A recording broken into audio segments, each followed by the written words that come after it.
খলিফাতুল মুসলিমিন, অর্ধ পৃথিবীর শাসক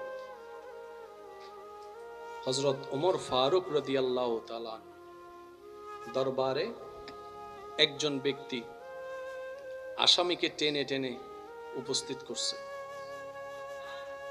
তো হযরত ওমর ফারুক রাদিয়াল্লাহু তাআলা জিজ্ঞেস করলেন, ব্যাপার কি, আসামির অপরাধ কি? তখন তিনি বললেন, এই ব্যক্তি, একটু মনোযোগ দিয়ে শ্রবণ করবেন, এই ব্যক্তি আমার বাবাকে হত্যা করেছে, আমি এটার বিচার চাই। তো ফারুক আজম জিজ্ঞেস করলেন, তোমার প্রতি, তোমার উপর যে অপবাদ দেওয়া হচ্ছে, যে দাবিটা করা হচ্ছে, তুমি ওর বাবাকে হত্যা করেছো, ঘটনা কি সত্য? বলে যে জি হুজুর, ঘটনা সত্য, তবে আমি ইচ্ছা করে ইন্টেনশনালি ভাবে রাগ করে ওনার বাবাকে হত্যা করি নাই। তো ঘটনা কি? বলে যে আমার ক্ষেতের মধ্যে ওনার বাবার ওঁট আসছে,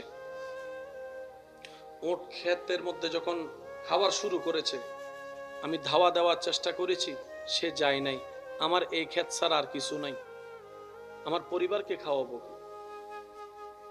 ওই ওঁটকে দূর করার জন্য আমি একটা পাথর নিয়ে নিক্ষেপ করেছি, অসতর্কতা বশত ওই পাথরটা ওঁটের আঘাত করেছে, ওঁট মারা গেছে।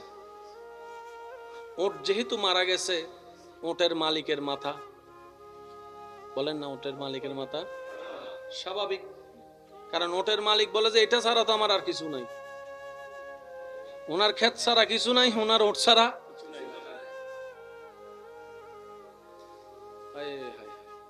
এবার ওঁটের মালিক যখন খেপে আসছে, ওঁটের মালিক যখন খেপে আসছে, খেপে এসে দিছে পাথর মাইরা, এবার গেছে উনি মারা। কাহিনী ফেঁস লেগে গেছে না? বলেন না, কাহিনী ফেঁস লেগে গেছে না? ইসলামী রাষ্ট্রে সাজাও সর্বোচ্চ,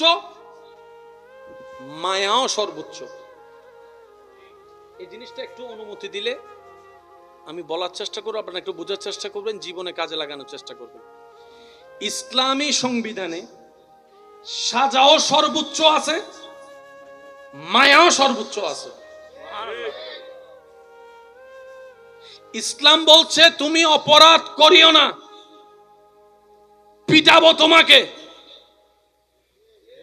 একজনকে এটা বলে সাবধান করে, আর যার সাথে অপরাধ করে তাকে ইসলাম বলে তুই ক্ষমা করে দে, তুই ক্ষমা করে দে, তুই ক্ষমা করে দে, তুই ক্ষমা করে দিলে তোকে জান্নাত দেওয়া হবে।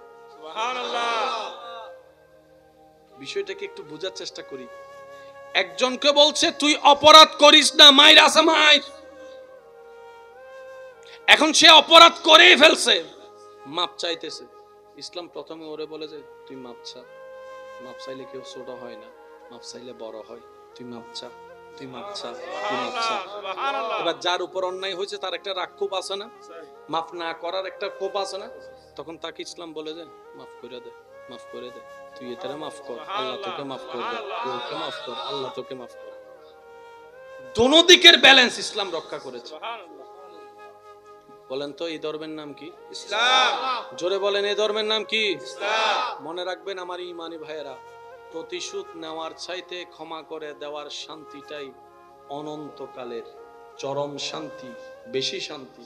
আপনি যদি কারো প্রতি রাগ, হিংসা রাখেন, ক্ষোভ রাখেন, আপনার রাতের ঘুমটা টেনশনের হবে, আপনার মনটা ভারী হয়ে যাবে। আর আপনি যদি মন না চাইলেও আল্লাহর খুশির জন্য একবারও যদি মন থেকে বলেন যা তোরে মাফ করে দিলাম, আল্লাহর দিকে তাকায় মাফ করে দিলাম, সাথে সাথে দেখবেন আপনার মনও হালকা হয়েছে, ব্রেনও রিল্যাক্স হয়েছে। আপনার সে মাফ করাটা যদি রবের দরবারে পছন্দ হয়, রব বলবে যে তুই সামান্য আমার সৃষ্টি হয়ে যদি এই বান্দাকে মাফ করে দিতে পারোস, আমি রহমান হয়ে কেন পারবো না, আমি আল্লাহ তোকে মাফ করে দেব। এটার নাম কি? ইসলাম। জোরে বলেন, এটার নাম কি? ইসলাম। যেমন একটা হাদিস সবারই জানা, শুধু স্মরণ করাই দিচ্ছি। নবী রাহমাতুল্লিল আলামিন বলছেন, হাসরের ময়দানে এমন কিছু বান্দা হবে যাদেরকে আল্লাহ তাআলা হিসাবটা সবার সামনে নিবে না। তারা বিচারে যাওয়ার সাথে সাথেই আল্লাহ তাদের চতুর্দিকে রহমতের একটা পর্দা তুলে দিবেন। আর একটু জোরে বলি, যেই সেই জায়গায় থাকবে সৌভাগ্যবান সেই ব্যক্তি। ওই পর্দার ভিতরে বান্দাকে ঢুকিয়ে সবার চোখ থেকে আড়াল করে ফেলবে আল্লাহ তাকে। এবার আল্লাহর রহমত তাকে জিজ্ঞেস করবে, অমুক দিন ওই কাজটা তুমি করছো? বান্দা বলবে, আল্লাহ করছি করছি। ওই গুনাহটা তুমি করছো? আল্লাহ করছি। ওই পাপটা তুমি করছো? আল্লাহ করছি। সুবহানাল্লাহ, জোরে সুবহানাল্লাহ। তুমি এই দিনে এতটা বাজে এই গুনাহটা করছো? বান্দা বলবে, আল্লাহ করছি। সব আল্লাহ জিজ্ঞেস করবে, সে সব স্বীকার করবে। সাক্ষী শেষ, এবার রায় দেওয়ার পালা। রব বলবে, ফেরেশতা আমার বান্দা যা গুনাহ করছে সব লেখা আছে না? ফেরেশতা বলবে যে আল্লাহ সব লেখা আছে। রব বলবে যে সব ছিঁড়ে ফেলো। সুবহানাল্লাহ। আল্লাহ আসামি তো গুনাহগার জাহান্নামের অধিকারী। রব বলে যে আমি জানি, আমি মালিক, আমি খালিক, যা মন চায় তা করতে পারি। জান্নাতীরে জাহান্নামীও বানাইতে পারি, জাহান্নামীরা জান্নাতী। সুবহানাল্লাহ। আমি আল্লাহর এখতিয়ার। আমি আমার বান্দার সমস্ত কর্ম জিজ্ঞেস করেছি, সে মিথ্যা না বলে স্বীকার করে নিজের দোষ স্বীকার করে নিয়েছে। সেজন্য আমি আল্লাহ তাকে দোষী সাব্যস্ত করেছি। সেটা যেমন সত্য, আমি আল্লাহ গাফফার হয়ে তাকে মাফ করে দিলাম, তাকে মাফ করে দিলাম, তাকে মাফ করে দিলাম। এবার সে বান্দা বলবে, আল্লাহ এতগুলা গুনাহ করার পরও তুমি এত দয়া করলা কেন? আল্লাহ খুব জানতে ইচ্ছে করে। রব বলবে, তোর কি মনে আছে তুই অমুক দিন হাজার ক্ষমতা থাকার পরও, রাগ থাকার পরও আমার একজন বান্দার উপর প্রতিশোধ না নিয়ে যে তুই তাকে মাফ করে দিছিলি? ওই ঘটনা আমার খুব পছন্দ হয়েছে। সেই দিনে আমি আল্লাহ সিদ্ধান্ত নিয়েছি তোকে হাসরে ডেকে সব স্বীকার করে আমি আল্লাহ তোকে মাফ করে দিই। এবার ফেরেশতা জিজ্ঞেস করবে, আল্লাহ ওকে পর্দার ভিতরে ঢুকাই বিচার করলা কেন? কাউকে শুনতেও দিলে না, দেখতেও দিলে না, জানতেও দিলে না। রব বলে যাও ফেরেশতা, দেখে রাখো এই বান্দা আমার সেই বান্দা, দুনিয়াতে বড় ভাইয়ের, ছোট ভাইয়ের, মামার, চাচার, জেডার, বন্ধুর, আপনজনের, স্বামীর, স্ত্রীর কতজনের কত গোপন কথা সে জানতো, কিন্তু বেইজ্জত হবে বলে কখনো কাউকে বলে নাই। সে দুনিয়াতে আমার বান্দার দোষ গোপন করেছে, ইজ্জত রক্ষা করেছে। আমি আল্লাহ হাসরে তার দোষ গোপন করে ইজ্জত রক্ষা করে দিলাম। এটা আমাদের রব রহমানুর রহিম, রব্বুল আলামিন। সুবহানাল্লাহ। আমরা কি এই আমলগুলা করার চেষ্টা করতে পারবো? একদম পারি না পারি বলতে তো আর সমস্যা নাই। চলেন মন থেকে একবার বলার চেষ্টা করি ইনশাআল্লাহ। ইনশাআল্লাহ। আমরা কি আজকে থেকে আল্লাহর পছন্দের আমলগুলা করার চেষ্টা করতে পারবো? ইনশাআল্লাহ। অন্যের সম্পর্কে যাই জানি তা পেটের মধ্যে রাখতে পারবো? ইনশাআল্লাহ। সিডেং একটা কথা আছে, ইতের ভেড়ত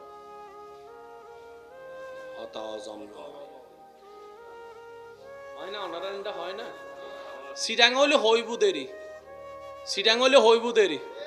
এসে ইয়া পাঁচজন হতে হয়, আর কোনো হদ্দান সুপুরি থেকে হতে হয় না, হয় না কিছু নি না হনদিন।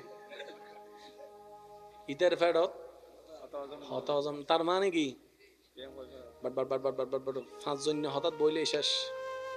10 জনের ইজ্জত নিলামত উড়ি গি, নিলামত হন না বাজি হয় না। ইতের যাতে পর হুজুর করে তুই কিনলে হয়েছে ভাই আমি চরি অন্য বাড়ি হঠাৎ সন্ধি হয়ে পেলে, হ্যাঁ অন্য বাড়ি ভাই, হ্যাঁ অন্য বাড়ি। আর আর একটা বদভ্যাস আছে, কেউ যদি কেউ রে হন কিছু হইবার সময় শুধু দূর হয়, কেউ রে নহইস তিন মাথা কারো জোর হন ভাই। যদি কেউ কেউ রে ভুল করিও হয়, এই আয় তোর হইতে তুই আর ভাই তুই আর কেউ নহইস। ইতে যতক্ষণ 10 জনের হন্য পারে মাথো না ভাই, মাথো না আছে না, ইল্লা অনার ডাহদি টাহদি আছে না, ও মাথো না আছে না। ইতে হদে কেললে মানা করলু, কেউ যদি হয় সিগারেট নহাইস, ইতে হবে তো সিগারেট তা সিগারেট কেন গোটান দিস আইনি। আল ইনসানু হারিসুন ফিমা দুনিয়া, মানুষের কেন বেশি কিল হত্যারনি না গললে বেশি করে। গুরু ফকলে না করিস আইউ এই ন করিস, ও মাথো না ভাই। এতাল ইসলাম হতে না ন গজ্জু আদর করি নাই বেরে না বানাই দাও। আর বেশিরভাগ অভিভাবক না হয় এর চুপ করি তাহি, মারিয়ে চুপ করি তাহি, হামর হাম কিচ্ছু নয়। যার জিয়েন ঘরে নিতে আরো বেশি করে চাই মারিয়ে হয় জনে পাবজি দে ফায়ার ফ্রি ফায়ার বন্ধ করি তাই চোখ কেন তুলো চাই মারি মারি হয় জন বন্ধ করি তাই জন তুলন বাফর ডরে গরম ন খেলে দে ওমা তন্ন ভাই বাফর ডরে গরম ন করে দে স্কুলে যাইরা ঠিকই বন্ধুরা হতে কেন দেছ না মাতো না ভাই মারিয়ে জিয়ান গরম ন যায় প্রেম দিয়ে ইয়াতুন বেশি গরম যায় সুবহানাল্লাহ জোরে না শাসন দিয়ে হামলা দিয়ে মামলা দিয়ে ভয় দেখিয়ে আপনি যা অর্জন করতে পারবেন না তার চাইতে হাজার গুণ বেশি আপনি অর্জন করতে পারবেন মায়া দিয়ে, মোহাব্বত দিয়ে, সততা দিয়ে, ভালোবাসা দিয়ে। সুবহানাল্লাহ। এখন আমার অনেক ভাই বোনেরা হয়তো আমাকে এইটাই বলবে, ভাইয়া কথা তো ঠিক আছে, কিন্তু এই দুনিয়াতে তো ভালো মানুষের দাম নাই, ভালো মানুষের ভাব নাই, কল্যাণ করলেই তো পিছনে ছুরি মেরে দেয়, গর্ত থেকে তুললেই তো আবার সেই গর্তে আমাকে ধাক্কা দিয়ে ফেলে দিবে, এটাই তো তো ভালো মানুষের তো দাম নাই। আমিও শ্রদ্ধার সাথে বলি, ও আমার ভাই এবং বোনেরা, দাম আপনি কোথায় চাচ্ছেন আগে সিদ্ধান্ত নিন। আপনি যদি সাময়িক সময় দুনিয়ার মধ্যে দাম চান তাহলে ভিন্ন কথা, কিন্তু মুসলমানদের আসল জীবন তো পরকাল, মুসলমানদের আসল জীবন তো পরকাল, মুসলমানদের স্থায়ী জীবন হচ্ছে পরকাল। মুসলমান বুদ্ধিমান যারা আছে তারা বলে এই দুনিয়ার 2 দিনের লাভ চাই না, অনন্তকালের সেই পরকালের মধ্যে লাভটা চাই। সুবহানাল্লাহ। দুনিয়ার মানুষ আপনাকে বেশি থেকে বেশি দিলে কি দিবে? Thank you. গর্ত থেকে আপনি তুলছেন, বেশি থেকে বেশি কি দিবে? Thank you. আর তো বলেন না, আর তো হয়তো আপনাকে ঘরে ডেকে একটা চা খাওয়াবে, আর না হয় এক বেলা ভাত খাওয়াবে, এরপরে আর বলেন না, এরপরে আর। কিন্তু সেই কাজটা যখন রবের সন্তুষ্টির নিয়ত হয়, রব বলে যে তোকে আমি জান্নাতের সর্বোচ্চ নিয়ামতটাও দান করে দিব। সেজন্য ইসলামের একটা নিয়ম হচ্ছে, মুসলমানদের উপর নির্দেশ, প্রত্যেকটা ভালো কাজের নিয়ত হতে হবে আল্লাহকে খুশি করা। আর একটু জোরে বলি, এমনকি আপনি যদি বড় হয়ে ছোটদেরকে চালান, আপনি নিয়ত করবেন আমি আমার রবের বান্দার সেবা করছি আমার রবকে খুশি করার জন্য। আপনি যদি স্বামী হয়ে স্ত্রীকে, স্ত্রী হয়ে স্বামীকে চালান, নিয়ত করবেন আমার রবকে খুশি করার জন্য করছি। তাহলে আপনার জন্য দুনিয়াতেও বেনিফিট আছে, পরকালের মধ্যেও বেনিফিট আছে। বলেন না সুবহানাল্লাহ। আর একটু জোরে বলি সুবহানাল্লাহ। আল্লাহ আমাদের সকলের হাজিরি কবুল করুন, নেক আমলের জিন্দেগি দান করুন। কারবালার ময়দানে ইমাম আলী মাকাম ইমাম হুসাইন রাদিয়াল্লাহু তাআলা, একটা কথা অ্যাড করি, সবার উদ্দেশ্যে একটু মনোযোগ দিয়ে শ্রবণ করবেন। কারবালার ময়দানে যা হয়েছে মূলত সেটা যুদ্ধ নয়, সেটা ছিল জুলুম। সেটা কি ছিল? জুলুম। একটু সবাই বলি, সেটা কি? জুলুম। যুদ্ধ করার প্রথম শর্ত হচ্ছে যে এই আমাদের ভাইয়েরা যেটা ওই ক্রিকেট ম্যাচ খেলেন, ফুটবল ম্যাচ খেলেন যে নিয়মে, আগামী শুক্রবার খেলা হবে আইস, কথা বলেন, আগামী শুক্রবারে হন ফারেস আই মনে আইস, তুই তো হদে হজন্য গেলিবি হ, ঠিক আছে ল 11 জন ল। তো দুনো দলে কয়জন? 11 জন। বলেন না, দুনো দলে কয়জন? এ দলে 11 জন, বি দলে।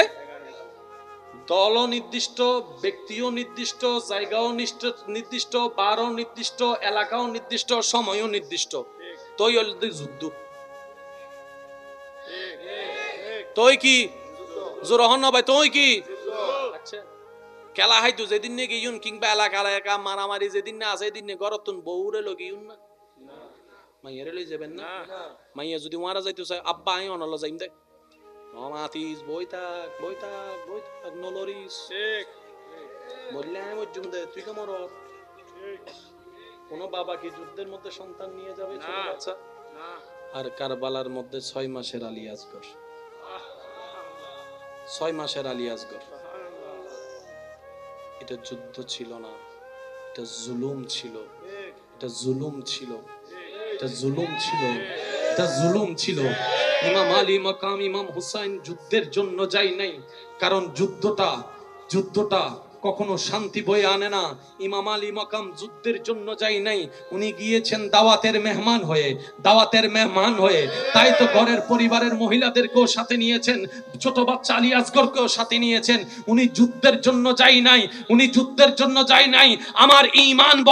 আমাদের ঈমান বলে যদি প্ল্যানিং গতভাবে 8-10টা যুদ্ধের মতো সিদ্ধান্ত হয়ে যদি যুদ্ধ হতো সেই কারবালার ময়দানে, এজিদ বাহিনীর বংশ পর্যন্ত নির্বংশ হয়ে যেত। ইমাম হুসাইন যুদ্ধে যায়নি, উনি জুলুমের শিকার হয়েছেন।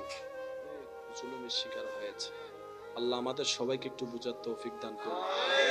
আর একটা কথা মনে রাখবেন ভাইয়েরা, মজলুম যেখানে রবের রহমতও সেখানে। আর একটু জোরে বলি, মজলুম যেখানে রবের রহমতও সেখানে, জালেম যেখানে রবের গজবও সেখানে। আপনি যদি চাচা জেঠা মামার থেকে মজলুম হয়ে থাকেন, তারা অত্যাচারী হয় আপনার উপরে, আপনি হবেন মজলুম, আপনার মামা হবে জালেম। জালেমের সাথে রবের রহমত থাকে না, মজলুমের সাথে থাকে। তো যারাই অত্যাচারের শিকার হন, রবকে কাছে পাওয়ার একটা সুবর্ণ সুযোগ রব আপনাকে করে দিয়েছেন। সুবহানাল্লাহ। কেমন সুবর্ণ সুযোগ? আপনি মজলুম হয়েছেন, রবের রহমত আপনার প্রতি চলে আসবে। আপনি মজলুম হয়েছেন, ধৈর্য ধরেছেন, আপনার অতীতের গুনাহ রব মাফ করতে থাকবে। আপনি মজলুম হয়েছেন, আপনি সাবের হয়েছেন, ইন্নাল্লাহা মা'আস সাবিরিনের সুযোগ লাভ করেছেন। সুবহানাল্লাহ। সেজন্য একটা কথা মনে রাখবেন, রবের জন্য যা ছাড়া হয়, রবের জন্য যা ত্যাগ দেওয়া হয়, তার চাইতে 1000 গুণ বেশি সে বান্দা পাবেই পাবে। সুবহানাল্লাহ। রবের জন্য যে যা ছাড়ে সে কখনো লসে থাকে না। সুবহানাল্লাহ। রবের জন্য যে যা ছাড়ে সে মূলত লসে থাকে না, সে পাওয়ার চাইতে আরো বেশি পায়। কারণ আমার রব্বুল আলামিনের একটা নাম হচ্ছে গনি। আমার রবের মতো, আপনার রবের মতো ধনী আর কেউ নাই। আল্লাহ আমাদের সবাইকে নেক আমল করার তৌফিক দান করুন। আল্লাহ তাআলার বড্ড পছন্দের একটা কাজ সৃষ্টির প্রতি দয়া করা, সৃষ্টিকে ভালোবাসা। পারবো ইনশাআল্লাহ? ইনশাআল্লাহ। আরো জোরে বলি, পারবো ইনশাআল্লাহ? আমরা ক্ষমা করব কাকে খুশি করার জন্য? আল্লাহকে। এখন কেউ যদি আইসা বলে, ও তুই তো ডরাই গেছস, আছে না কিছু কান ভরা দৈন্যে, তুই তো ডরাই গেছস, তোর জায়গায় আমি হলে তারে মামলা দিয়ে জেলের ভাত খাওয়াইতাম। আইসা কান ভরা ঠিকই দেয়, কিন্তু আপনি যদি মামলা করেন আপনাকে একদিনও মামলা চালানোর টাকা দিবে না সে। কিছু মানুষ আছে আপনাকে নিয়ে অনেক কথা বলে, কিন্তু আপনি যদি একবেলা উপবাস থাকেন, আপনার ঘরে খাবার আছে না নাই সেটা জিজ্ঞেস করবে না। সেজন্য সর্বদা নিয়ত মন রাখবেন, নবীর প্রেম দিয়ে সাজিয়ে অন্তরকে রবের দিকে। আমার রব খুশি, আমি খুশি। তো মাঝে মধ্যে রবের দরবারে যখন ফরিয়াদ করবেন, যদি সুযোগ হয় একটা ফরিয়াদ করবেন। জানি না আমি বোঝাতে পারবো কিনা আপনাদেরকে। রবের দরবারে যখনই ফরিয়াদ করবেন, সমস্ত দোয়ার ভিতরে একটা দোয়া করবেন, ইয়া রব, ও আমার আল্লাহ, আমি তোমার কাছে তোমাকে চাই।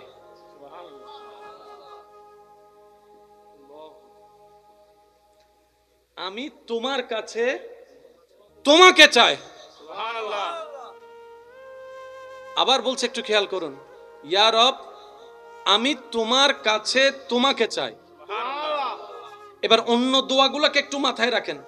ইয়া রব, আমি তোমার কাছে ব্যবসা চাই, আমি তোমার কাছে চাকরি চাই, আমি তোমার কাছে স্বামী চাই, আমি তোমার কাছে স্ত্রী চাই, আমি তোমার কাছে সন্তান চাই, আমি তোমার কাছে ব্যবসার লাভ চাই, আমি তোমার কাছে বিদেশের ভিসা চাই, আমি তোমার কাছে এরকম 10 তলা বিল্ডিং চাই, আমি তোমার কাছে আল্লাহ বড় জ্ঞানী হতে চাই, আল্লাহ আমি তোমার কাছে জ্ঞান চাই, আল্লাহ আমি তোমার কাছে সার্টিফিকেট চাই, আল্লাহ আমি তোমার কাছে অমুককে চাই, তমুককে চাই, এটা চাই, আল্লাহ আমি তোমার কাছে আইফোন চাই, আল্লাহ আমি তোমার কাছে পালসার চাই, আমি তোমার কাছে বড় একটা ব্যবসায়ী হতে চাই, আল্লাহ আমি তোমার কাছে ডাক্তার হতে চাই, আল্লাহ আমি তোমার কাছে ইঞ্জিনিয়ার হতে চাই। একজনে বলে যে আল্লাহ আমি তোমার কাছে তোমাকে চাই। সুবহানাল্লাহ। ফেরেশতা বলে যে এরকম দোয়া তো শুনলাম না, সবাই তো বলে যে লিস্টিয়া না দেয়। মনে রাখবেন, সাধারণ বান্দা আর আশেক আসমান জমিনের পার্থক্য। আশেক বলে যে আল্লাহ আমি তোমার কাছে তোমাকে চাই, ফেরেশতা বলে যে ডাক্তার ইঞ্জিনিয়ার নিবি না, বলে যে দরকার নাই। ব্যবসা চাকরি নিবে না, বলে যে দরকার নাই। তো এটা চাইলি কেন? তখন আশেক বলে আমি ওনাকে চাচ্ছি যাকে পেলে আমার সব পাওয়া হয়ে যাবে, যাকে পেলে আমার সব পাওয়া হয়ে যাবে, দুনিয়া পাওয়া হয়ে যাবে, আখিরাত পাওয়া হয়ে যাবে, জান্নাত পাওয়া হয়ে যাবে। সুবহানাল্লাহ। আল্লাহ আমাদের সবাইকে আশেক বানার তৌফিক দান করুন। আমিন। এই আগে আল্লাহ যেন আমাদেরকে ঈমান নিয়ে হাসি মুখে দুনিয়ার থেকে কালিমা পড়ে বিদায় নিতে পারে, সে তৌফিক দান করুন। আমিন। আমরা যতদিন সবাই সবাই সবাই এই দুনিয়াতে আমরা যতদিন বেঁচে থাকব, ঈমান এবং ইজ্জত নিয়ে যেন বেঁচে থাকতে পারি। আমিন। এই দোয়ায় আপনারা একমত আছেন সবাই? ইনশাআল্লাহ। মন করে বলেন, একমত আছেন সবাই? ইনশাআল্লাহ। এই দুনিয়ায় আমরা সবাই যতদিন বেঁচে থাকব, ঈমান এবং ইজ্জত নিয়ে যেন বেঁচে থাকতে পারে, আল্লাহ সে তৌফিক দান করুন। আমিন। সন্তানের সামনে যদি বাবার ইজ্জত না থাকে, এই ঘরে আর শান্তি বলেন, এই ঘরে আর শান্তি। ইজ্জত হচ্ছে এমন একটা নিয়ামত যেটা সর্বস্তরের মানুষের দরকার, আর প্রত্যেকটা মানুষ আপন আপন জায়গায় সম্মানিত, ইজ্জতওয়ালা। সুবহানাল্লাহ। যখনই কোনো বড় বিপদে পড়বেন, রবের কাছে মন খুলে চাইবেন। নবী বলে দুনিয়ার মানুষের কাছে মানুষ যত চাইতে থাকে, মানুষ তত বিরক্ত হতে থাকে। আমাদের সিটাঙের ভাষায় যদি বলি, বলে জ্ঞান জ্ঞান গা গরর আছে না, মানে এত বিরক্ত করছস কেন, একবার বলছস তো, পারলে দিব। নবী বলে বান্দা যত রবের কাছে চাইতে থাকে, রব তত খুশি হতে থাকে। কেউ চাইলো রব শুনলো দেয় না, কেউ চাইলো রব শুনলো দেয় না। ফেরেশতা বলে যে মওলা এত সুন্দর করে ডাকছে, চাচ্ছে, দাও না। রব বলে যে না, আমি দিলে সে চাওয়া বন্ধ করে দিবে। তার চাওয়াটাই আমার সুন্দর লাগতেছে, তার ডাকটাই আমার সুন্দর লাগতেছে, তার তাহাজ্জুদ পড়াটাই আমার সুন্দর লাগতেছে, তার কান্না করাটাই আমার সুন্দর লাগতেছে। আমি আল্লাহ আরো দেখতে চাচ্ছি। সেজন্য মুমিন বান্দারা বলে দোয়া কবুল হলো আলহামদুলিল্লাহ, না হলে ডবল আলহামদুলিল্লাহ। বলে যে ব্যাপার কি? বলে যে দোয়া কবুল হওয়া মানে আমার চাওয়া পূরণ হয়েছে, আর দোয়া কবুল না হওয়া মানে আমার আল্লাহ চাওয়াটাই বাস্তবায়ন হয়েছে। আর আল্লাহ চাওয়ায় বান্দার খুশি, এটাই হচ্ছে মুমিনের কাজ। আল্লাহ আমাদের সবাইকে কবুল করুক, আমিন। আমার ইমানদার ভাইয়েরা, 5 ওয়াক্ত নামাজ পড়বো ইনশাআল্লাহ। আওয়াজ ছোট হয়ে গেছে, আরে জোরে ইনশাআল্লাহ। মা বাবার সর্বোচ্চ খেদমত সম্মান দিব ইনশাআল্লাহ। বড়দেরকে সম্মান, ছোটদেরকে স্নেহ করব ইনশাআল্লাহ। স্বামী হয়ে স্ত্রীকে, স্ত্রী হয়ে স্বামীকে সর্বোচ্চ মায়া মোহাব্বত সম্মান করব ইনশাআল্লাহ। যে জায়গা পায়, যে বাগে জায়গা পায়, সাওয়ার আগে দিয়ে দেব, এই আর ইনশাআল্লাহ না হয়। আওয়াজ ছোট গীতে শোন, আর কেন জোর হম, যে জায়গা পায় চাওয়ার আগে দিয়ে দেব, বলেন ইনশাআল্লাহ। যে টাকা পায়, এক আজব অবস্থা, টাকা নেওয়ার সময় তার মতো গরিব আর কেউ নেই। কালকে দিয়ে দেবো, কালকে কালকে। আর যখন সে পাওনা টাকা সে চাইতে যায়, তখন তাকে উল্টা আরো ভিক্ষুক হয়ে যেতে হয়। যে টাকার মালিক সে উল্টা ভিক্ষুক। দেখুন ভাই, দেখুন আর হদিনও ভাই দিয়ম তো হন্ডা জারি গুন্নি গাইলে কি আছে না এন্ডা ও মাথন ভাই আছে না, হ্যাঁ হন্ডা তাই জারি গুন্নি দিয়ম তো ইত উল্টা আরো ঝটকি মারা দেয়, আছে না? ইতে চাইতে চাইতে 10 বছর গিয়ে বিরক্ত গিয়ে দূর বেড়াচ্ছি চাইতেন না এত বাদে লাইন উঠাইছিস, আছে না? শেষ পর্যন্ত দিতে হবে এই আসরে ময়দানের দাবিতে আইব তো যাত্তর টিয়া ভাইতে হতে মাইলে ফিরে বহুত লম্বা সময় দিস তুই আরে ইতে চিন্তা কর মনে মনে দা আসরে ময়দান তুই আর হন্ডে তো বাই হন্ডে ইয়া নফসি গুজুমেন দা তুই হন্ডে টিয়া ওটা যাবাত। কিন্তু রসুল হদে সাবধান, তুইও ভুলি যাবি তুইও ভুলি যাবো, আল্লাহ ঠিকই মনত রাখবো। কারণ বান্দাইবে বুট করে হয়ে গেলেই দেখি হাসরের ময়দানত দাবি তাইবো, আর হাসরের ময়দানে আল্লাহ বিচার করিব, আল্লাহ হবে তুই ভুলি যাইলে আমি মনত করে এই তুই টিয়া বাদিতে তুই ল ডাক।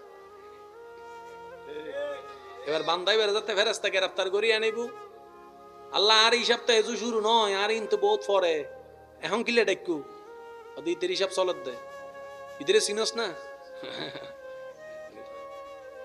তো ইতাল লেনদেন কেন আসিল দিয়ে 10 টিকে কেন দে ইটা ওদের মাইলে ফিরের এন্ডো 10 টিয়ার হিসেবে নিয়ে চলিস দে, এন্ডো 10 টিয়ার মাত্র 10 টিয়ার হিসেবে এনে চলে। বান্দা হবো দাও আল্লাহ তুমি তো কোটি কোটি কোটি টিয়া মানুষরে দিও, সুবহানাল্লাহ হর ও আল্লাহ তুই কোটি কোটি টিয়া সম্পত্তি মানুষরে দিও দে, তুই 10 টিয়ার হিসাব কা লইতে লাগবো। আল্লাহ হতে 10 টিয়ার হিসাবে যদি আল্লাহ তুই লইতো আমি মাফ করে দিতাম কোটি টিয়া, কিন্তু আর বান্দা 10 টিয়া তো আমি মাফ করতেন না। আই নিজের গান মাফ করে দি আর বান্দার গান মাফ না করি দে 10 টিয়া দে এবেলিতে হবো দে কেন জোর জোর হ না ওই বেরি এই বেবে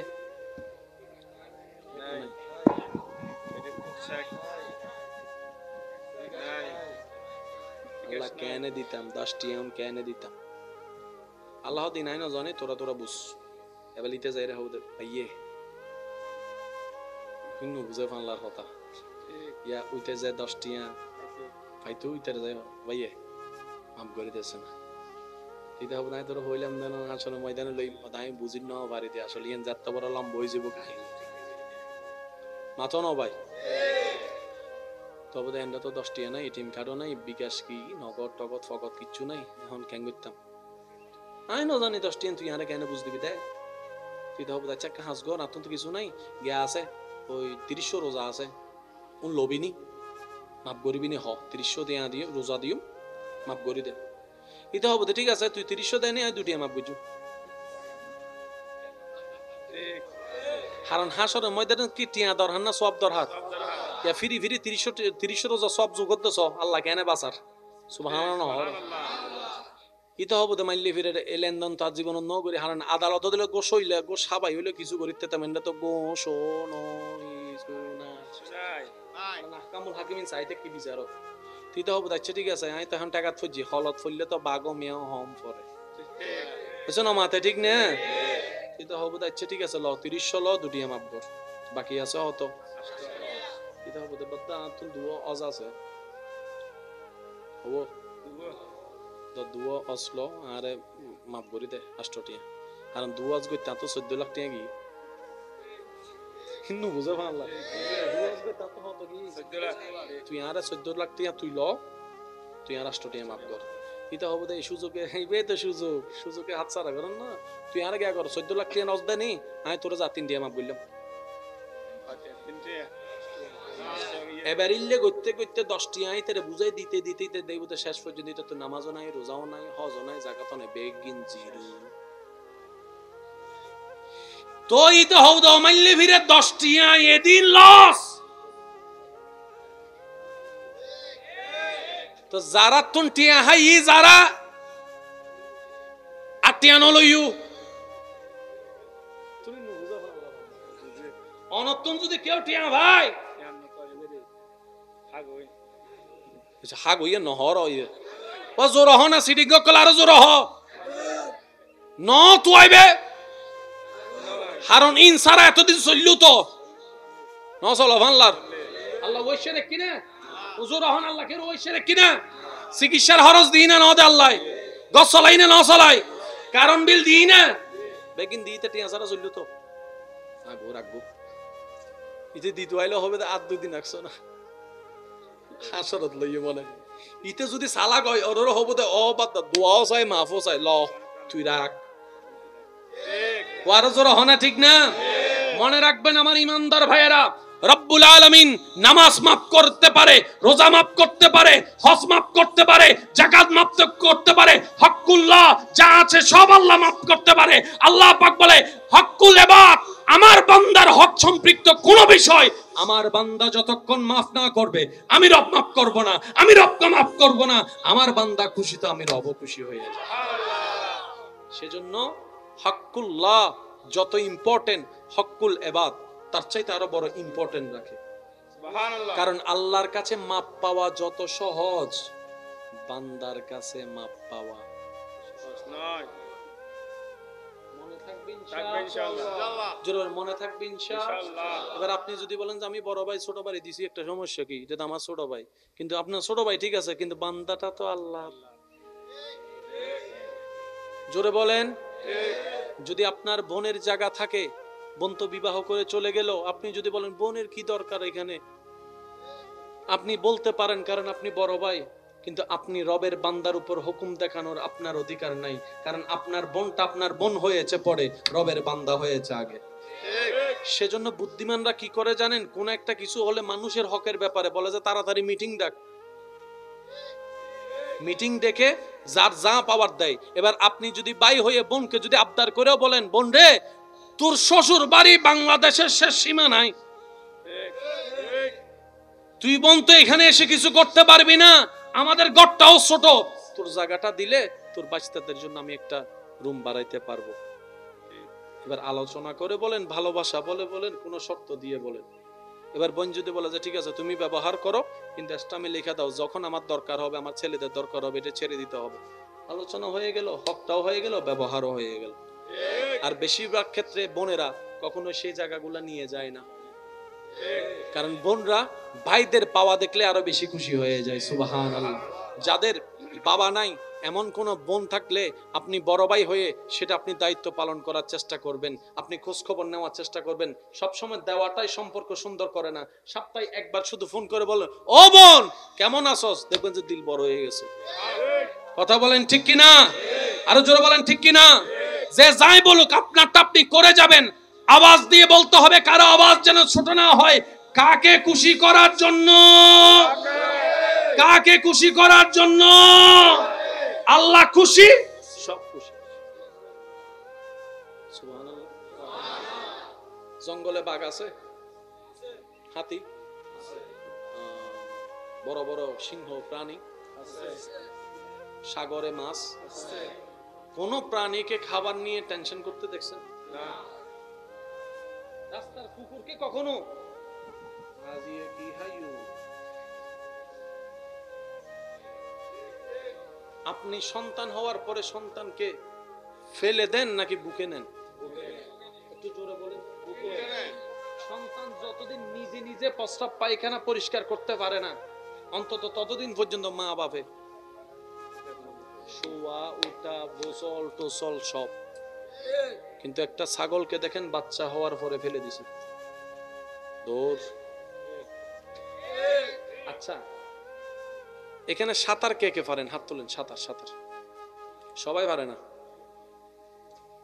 রাখেন। পারে না যে এরকমও কিছু, পারে না যে এমনও কিছু ওই দাঁড়, ঠিক আছে। সাঁতার শিখতে চাই নাই তা না, গেছে, কিন্তু হাত এবং পায়ের লাড়ার ব্যালেন্স করতে পারে নাই শেষ পর্যন্ত। একটু জোরে বলেন না। তো ছোটবেলায় সাঁতার যারা শিখিয়েছেন তারা কি করতো? আদর করে মায়া করে বুকে একটা হাত কোমরে একটা হাত নিয়ে এমন করে রাখতো। আমাদের বিশ্বাস ভরসা, আমার চাচাই আমাকে ধরে রাখছে, আমার বাবাই আমাকে ধরে রাখছে, আমার বড় ভাই আমারে ধরে রাখছে, আমার নানি আমার দাদি যেমন আমাকে শিখেছে, আমার নানি আমাকে ধরে রাখছে। এই বর্ষা আছে, হাত পা লাড়ি। কারণ যাই হোক হাত পায়ের ব্যালেন্স না হলো ডুববো তো না, কারণ দৌড়ে তো আছে।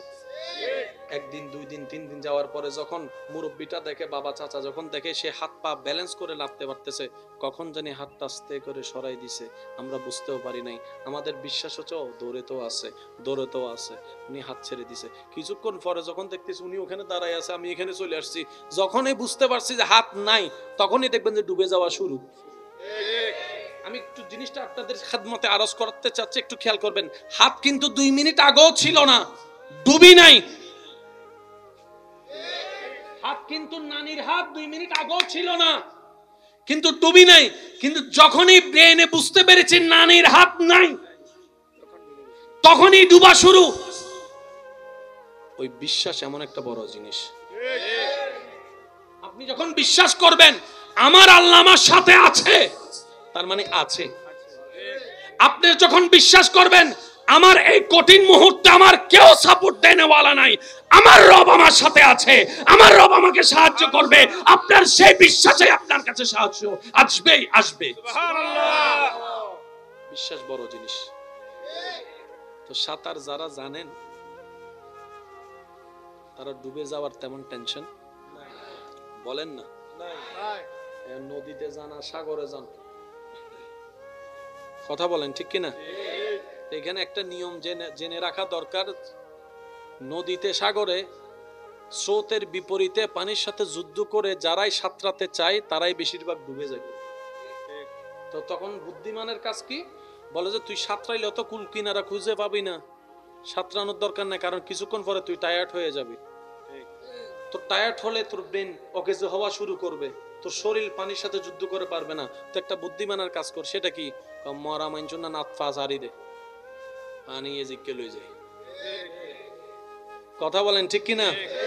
তুমি যখন হাত পা ছেড়ে দিবা পানির সাথে, যা তোর সাথে আমি সরি, পানি তোর সাথে আমি সরি, তোর সাথে সাঁতরানো মানে যুদ্ধ করা, আমি করব না, সরি, যা তুই আমার যা করবি তা কর। তখন সেই পানিটা আস্তে আস্তে আপনাকে কোনো না কোনো দিকে একটা স্থির করাই দিবে। সব তো রবেরই ইচ্ছা হয়। আর একটু জোরে বলা যাবে? এখানে এখানে যতগুলা মানুষ আছে জীবনে কোনো না কোনো সময় বড় একটা বিপদে, টাকার বিপদে পড়ছে, যে এরকম অনেক মানুষ এখানে আছে। একটু আওয়াজ দেন না ভাইয়া। খুব ইমার্জেন্সি টাকার দরকার, অনেক টাকা দরকার, সেই টাকা পকেটে নাই, এরকম অনেক মানুষ এখানে আছে। ওই দিনটা কি এখনো আছে? ওই সমস্যা এখনো আছে? আমি যদি আপনাকে প্রশ্ন করি এটা সমাধান করলেন কিভাবে, তখন আমার ভাই বলবে যে কেমনে না কেমনে হয়ে গেলে। রব বলে যে কেমনে না কেমনে নয়, যখনও তোর সাথে তোর কেউ ছিল না, আত্মীয় স্বজন, আমি রবের রহমত তোর দিকে তাকাইছিলাম বলে তুই। তো যেখানে আমাদের একজন রব আছে যিনি রব্বুল আলামিন, যেখানে আমাদের একজন নবী আছে নবী রাহমাতুল লিল আলামিন, আর আমাদের টেনশন করার তো দরকার নাই, টেনশনের ওষুধ খাওয়ারও দরকার নাই। ওয়াতু ইজ্জু মান তাশা ওয়াতু জিল্লু মান তাশা, সবই তো রবের হাতে। ইন্নাল্লাহ আলা কুল্লি শাইইন কাদির, আমার রব তো আমাদের সাথে আছে, টেনশনের দরকার নাই। ঈমান ভক্তি বিশ্বাস নিয়ে চলতে পারলে আমাদের জয় সুনিশ্চিত হয়ে যাবে। আল্লাহ আমাদের সবাইকে কবুল করুক, আমিন। দাঁড়াই আমরা চলেন নবীকে সালাম। খলিফাতুল মুসলিমিন, অর্ধ পৃথিবীর শাসক হযরত ওমর ফারুক রাদিয়াল্লাহু তাআলা দরবারে একজন ব্যক্তি আসামিকে টেনে টেনে উপস্থিত করছে। তো হযরত ওমর ফারুক রাদিয়াল্লাহু তাআলা জিজ্ঞেস করলেন, ব্যাপার কি? আসামির অপরাধ কি?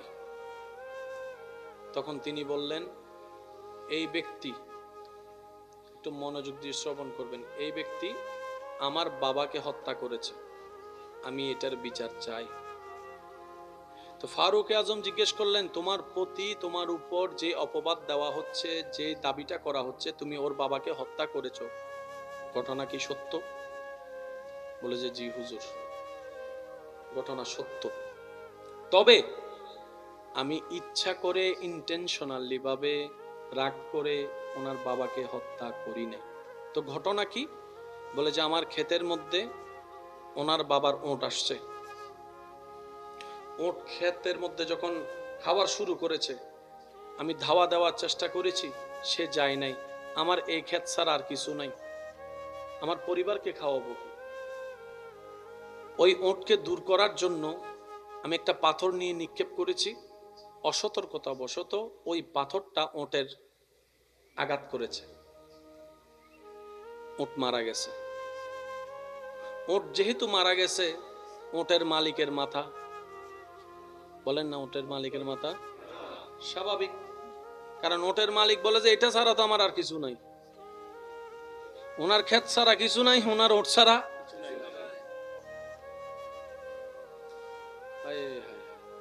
এবার ওঁটের মালিক যখন খেপে আসছে, ওঁটের মালিক যখন খেপে আসছে, খেপে এসে দিছে পাথর মাইরা,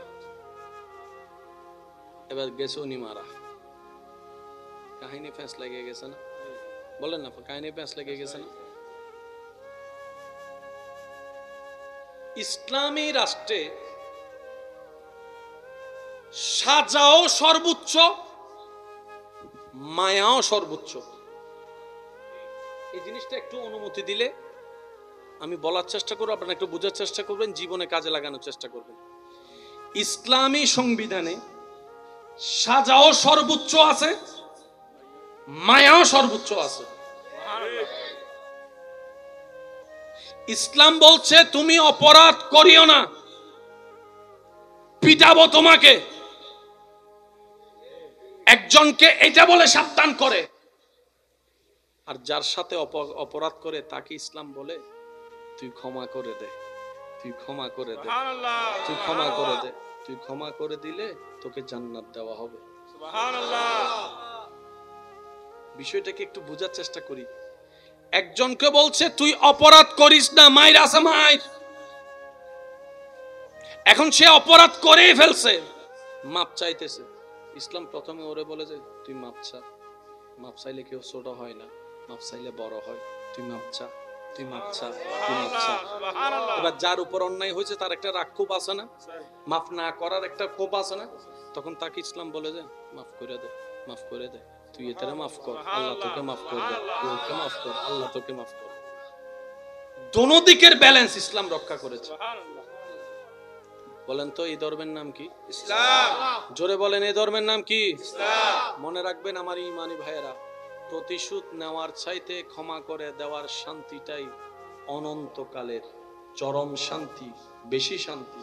আপনি যদি কারো প্রতি রাগ হিংসা রাখেন, ক্ষোভ রাখেন, আপনার রাতের ঘুমটা টেনশনের হবে, আপনার মনটা ভারী হয়ে যাবে। আর আপনি যদি মন না চাইলেও আল্লাহর খুশির জন্য একবারও যদি মন থেকে বলেন যা তোরে মাফ করে দিলাম, আল্লাহর দিকে তাকায় মাফ করে দিলাম, সাথে সাথে দেখবেন আপনার মনও হালকা হয়েছে, ব্রেনও রিল্যাক্স হয়েছে। আপনার সে মাফ করাটা যদি রবের দরবারে পছন্দ হয়, রব বলবে যে তুই সামান্য আমার সৃষ্টি হয়ে যদি এই বান্দাকে মাফ করে দিতে পারোস, আমি রহমান হয়ে কেন পারবো না, আমি আল্লাহ তোকে মাফ করে দেব। এটার নাম কি? ইসলাম। জোরে বলেন এটার নাম কি? ইসলাম। যেমন একটা হাদিস সবারই জানা, শুধু স্মরণ করাই দিচ্ছি। নবী রাহমাতুল্লিল আলামিন বলছেন, হাসরের ময়দানে এমন কিছু বান্দা হবে যাদেরকে আল্লাহ তাআলা হিসাবটা সবার সামনে নিবে না। তারা বিচারে যাওয়ার সাথে সাথেই আল্লাহ তাদের চতুর্দিকে রহমতের একটা পর্দা তুলে দিবেন। সুবহানাল্লাহ। আরেকটু জোরে বলি সুবহানাল্লাহ। যেই সেই জায়গায় থাকবে সৌভাগ্যবান সেই ব্যক্তি। ওই পর্দার ভিতরে বান্দাকে ঢুকিয়ে সবার চোখ থেকে আড়াল করে ফেলবে আল্লাহ তাকে। এবার আল্লাহর রহমত তাকে জিজ্ঞেস করবে, অমুক দিন ওই কাজটা তুমি করছো? বান্দা বলবে আল্লাহ করছি করছি। ওই গুনাহটা তুমি করছো? আল্লাহ করছি। ওই পাপটা তুমি করছো? করছি। সুবহানাল্লাহ, জোরে সুবহানাল্লাহ। তুমি এই দিনে এতটা বাজে এই গুনাহটা করছো? বান্দা বলবে আল্লাহ করছি। সব আল্লাহ জিজ্ঞেস করবে, সে সব স্বীকার করবে। সাক্ষী শেষ, এবার রায় দেওয়ার পালা। রব বলবে ফেরেশতা আমার বান্দা যা গুনাহ করছে সব লেখা আছে না? ফেরেশতা বলবে যে আল্লাহ সব লেখা আছে। রব বলবে যে সব ছিঁড়ে ফেলো। আল্লাহ আসামি তো গুনাহগার জাহান্নামের অধিকারী।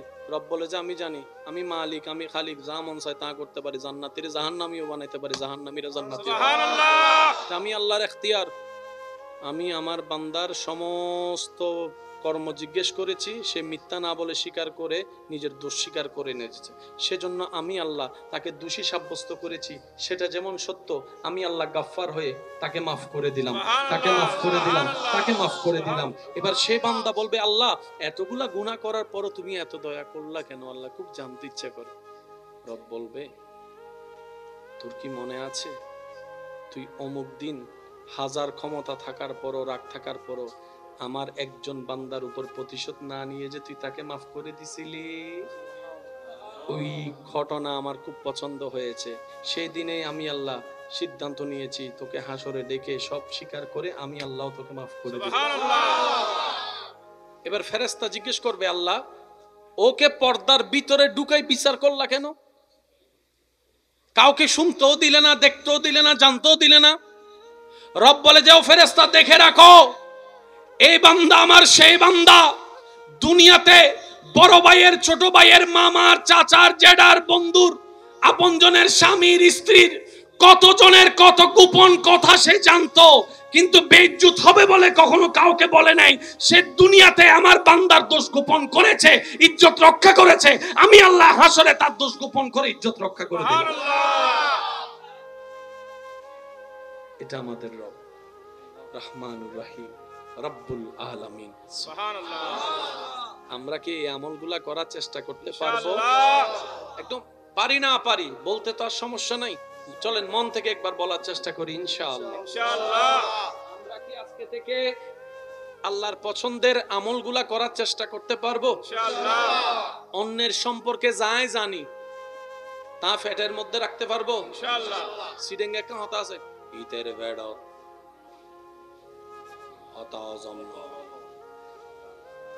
হয় না, অনারান্ডা হয় না। সিডাং হইলে হইবু দেরি, সিডাং হইলে হইবু দেরি। এসে ইয়া পাঁচজন হতে হয়, আর কোনো হদ্দান সুবুরিতে কি হতে হয় না, হয় না কিছু নি না হনদিন। ইতের ফেরত হত হজম, তার মানে কি but but but but but but but পাঁচজন হঠাৎ বইলে শেষ, 10 জনের ইজ্জত নিলামত উড়ি গি, নিলামত হন না বাজি হয় না। ইতের যাতে ফর হুজুর করে তুই কিল্লে হইছে, বন্ধু ভাই আমি চরি অন্য বাড়ি হঠাৎ হুন্দি হই পেলা, অন্য বাড়ি ভাই অন্য বাড়ি। আর আর একটা বদভ্যাস আছে, কেউ যদি কেউ রে হন কিছু হইবার সময় শুধু দূর হয়, কেউ রে নহইস তিন মাথা কারো জোর হন ভাই। যদি কেউ কেউ রে ভুল করিও হয়, এই আয় তোর হইতে তুই আর ভাই তুই আর কেউ রে নহইস। ইতে যতক্ষণ 10 জনের হন্য পারে মাথা না ভাই, মাথা না আছে না, ইল্লা অনটা হদি টাহদি আছে না, ও মাথা না আছে না। ইতে হদে কেললে মানা কইলু, কেউ যদি হয় সিগারেট ন হাইস, ইতে হবে তো সিগারেট তা সিগারেট কেন গোটান দিস আইনি। আল ইনসানু হারিসুন ফিমা দুনিয়া, মানুষের কেন বেশি কিল হত্যারনি না গইলে বেশি করে। গুরু ফকলে না করিস আইউ এই ন করিস ও মাথা না ভাই। এতাল ইসলাম হতে না ন গজ্জু আদর গরি নাই বেরে না বানাই দাও। সুবহানাল্লাহ। আরা বেশিরভাগ অভিভাবক কললি না হই এর সুপ করি তাহি, মারিয়ে সুপ করি তাহি, হামর হাম কিচ্ছু নয়। যার জিয়েন গড়ে নিতে আরো বেশি করে সাই মারিয়ে হয় জনে পাবজি দে ফায়ার ফ্রি ফায়ার বন্ধ করি তাই চোখ কেন তুলো চাই মারি মারি হয় জন বন্ধ করি তাই জন তুলন বাফর ডরে গরম ন খেলে দে। ঠিক ঠিক ও মা তন্ন ভাই বাফর ডরে গরম ন করে দে। স্কুলে যাইরা ঠিকই বন্ধুরা হতে কেন দেয় শোনো মাথা ন ভাই। মারিয়ে জিয়ান গরম ন যায়, প্রেম দিয়ে ইয়াতুন বেশি গরম যায়। সুবহানাল্লাহ জোরে ন হয়। শাসন দিয়ে, হামলা দিয়ে, মামলা দিয়ে, ভয় দেখিয়ে আপনি যা অর্জন করতে পারবেন না তার চাইতে 1000 গুণ বেশি আপনি অর্জন করতে পারবেন মায়া দিয়ে, মোহাব্বত দিয়ে, সততা দিয়ে, ভালোবাসা দিয়ে। সুবহানাল্লাহ।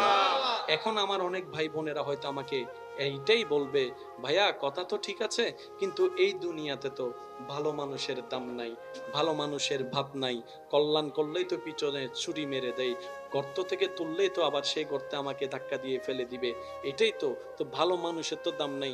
আমিও শ্রদ্ধার সাথে বলি, ও আমার ভাই এবং বোনেরা, দাম আপনি কোথায় চাচ্ছেন আগে সিদ্ধান্ত নিন। আপনি যদি সাময়িক সময় দুনিয়ার মধ্যে দাম চান তাহলে ভিন্ন কথা, কিন্তু মুসলমানদের আসল জীবন তো পরকাল, মুসলমানদের আসল জীবন তো পরকাল, মুসলমানদের স্থায়ী জীবন হচ্ছে পরকাল। মুসলমান বুদ্ধিমান যারা আছে তারা বলে এই দুনিয়ার 2 দিনের লাভ চাই না, অনন্তকালের সেই পরকালের মধ্যে লাভটা চাই। সুবহানাল্লাহ। দুনিয়ার মানুষ আপনাকে বেশি থেকে বেশি দিলে কি দিবে? Thank you. গর্ত থেকে আপনি তুলছেন, বেশি থেকে বেশি কি দিবে? Thank you. আর তো বলেন না, আর তো হয়তো আপনাকে ঘরে ডেকে একটা চা খাওয়াবে, আর না হয় এক বেলা ভাত খাওয়াবে, এরপরে আর বলেন না এরপরে আর, কিন্তু সেই কাজটা যখন রবের সন্তুষ্টির নিয়ত হয়, রব বলে যে তোকে আমি জান্নাতের সর্বোচ্চ নিয়ামতটাও দান করে দিব। সেজন্য ইসলামের একটা নিয়ম হচ্ছে, মুসলমানদের উপর নির্দেশ, প্রত্যেকটা ভালো কাজের নিয়ত হতে হবে আল্লাহকে খুশি করা। আর একটু জোরে বলি, এমনকি আপনি যদি বড় হয়ে ছোটদেরকে চালান, আপনি নিয়ত করবেন আমি আমার রবের বান্দার সেবা করছি আমার রবকে খুশি করার জন্য। আপনি যদি স্বামী হয়ে স্ত্রীকে, স্ত্রী হয়ে স্বামীকে চালান, নিয়ত করবেন আমার রবকে খুশি করার জন্য করছি। তাহলে আপনার জন্য দুনিয়াতেও বেনিফিট আছে, পরকালের মধ্যেও বেনিফিট আছে। বলেন না সুবহানাল্লাহ। আর একটু জোরে বলি সুবহানাল্লাহ। আল্লাহ আমাদের সকলের হাজিরি কবুল করুন, নেক আমলের জিন্দেগি দান করুন। কারবালার ময়দানে ইমাম আলী মাকাম ইমাম হুসাইন রাদিয়াল্লাহু তাআলা, একটা কথা অ্যাড করি সবার উদ্দেশ্যে, একটু মনোযোগ দিয়ে শ্রবণ করবেন। কারবালার ময়দানে যা হয়েছে মূলত সেটা যুদ্ধ নয়, সেটা ছিল জুলুম। সেটা কি ছিল?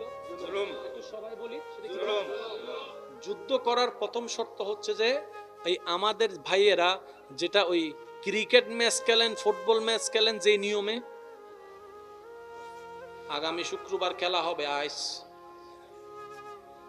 কথা বলেন, আগামী শুক্রবারে হন ফারেস আই মনে আইস, তুই তো হদে হজন্য গেলিবি হ, ঠিক আছে ল 11 জন ল। তো দুনো দলে কয়জন? 11 জন। বলেন না দুনো দলে কয়জন? এ দলে 11 জন, বি দলে, দল নির্দিষ্ট, ব্যক্তিও নির্দিষ্ট, জায়গাও নির্দিষ্ট, বারও নির্দিষ্ট, এলাকাও নির্দিষ্ট, সময়ও নির্দিষ্ট। তোই যুদ্ধ, তোই কি জোরহন না ভাই, তোই কি খেলা হাইতো যেদিন নে গিয়ুন, কিংবা এলাকা এলাকা মারামারি যেদিন না আছে এদিন নে গরতুন বউরে লগিয়ুন না, মাইয়ারে লই যাবেন না। মাইয়া যদি মারা যাইতো চাই আব্বা আই অনল যাইম দে, নমাতিস বই থাক বই থাক বই থাক নলরিস, ঠিক বললে মজুম দে তুই কেমন রট। কোন বাবা কি যুদ্ধের মধ্যে সন্তান নিয়ে যাবে ছোট বাচ্চা? না। আর কারবালার মধ্যে 6 মাসের আলী আসগর, 6 মাসের আলী আসগর। এটা যুদ্ধ ছিল না, এটা জুলুম ছিল, এটা জুলুম ছিল, এটা জুলুম ছিল, এটা জুলুম ছিল। ইমাম আলী মাকাম ইমাম হুসাইন যুদ্ধের জন্য যাই নাই, কারণ যুদ্ধটা কখনো শান্তি বয়ে আনে না। ইমাম আলী মাকাম যুদ্ধের জন্য যাই নাই, উনি গিয়েছেন দাওয়াতের মেহমান হয়ে, দাওয়াতের মেহমান হয়ে। তাই তো ঘরের পরিবারের মহিলাদেরকেও সাথে নিয়েছেন, ছোট বাচ্চা আলী আসগরকেও সাথে নিয়েছেন। উনি যুদ্ধের জন্য যাই নাই, উনি যুদ্ধের জন্য যাই নাই। আমার ঈমান বলে, আমাদের ঈমান বলে, যদি প্ল্যানিংগতভাবে 8-10টা যুদ্ধের মতো সিদ্ধান্ত হয়ে যদি যুদ্ধ হতো সেই কারবালার ময়দানে, এজিদ বাহিনীর বংশ পর্যন্ত নির্বংশ হয়ে যেত। ইমাম হুসাইন যুদ্ধে যায় নাই, উনি জুলুমের শিকার হয়েছেন, জুলুমের শিকার হয়েছে। আল্লাহ আমাদের সবাইকে একটু বুঝার তৌফিক দান করুন। আর একটা কথা মনে রাখবেন ভাইয়েরা, মজলুম যেখানে রবের রহমতও সেখানে। আর একটু জোরে বলি, মজলুম যেখানে রবের রহমতও সেখানে, জালেম যেখানে রবের গজব সেখানে। আপনি যদি চাচা জেঠা মামার থেকে মজলুম হয়ে থাকেন, তারা অত্যাচারী হয় আপনার উপরে, আপনি হবেন মজলুম, আপনার মামা হবে জালেম। জালেমের সাথে রবের রহমত থাকে না, মজলুমের সাথে থাকে।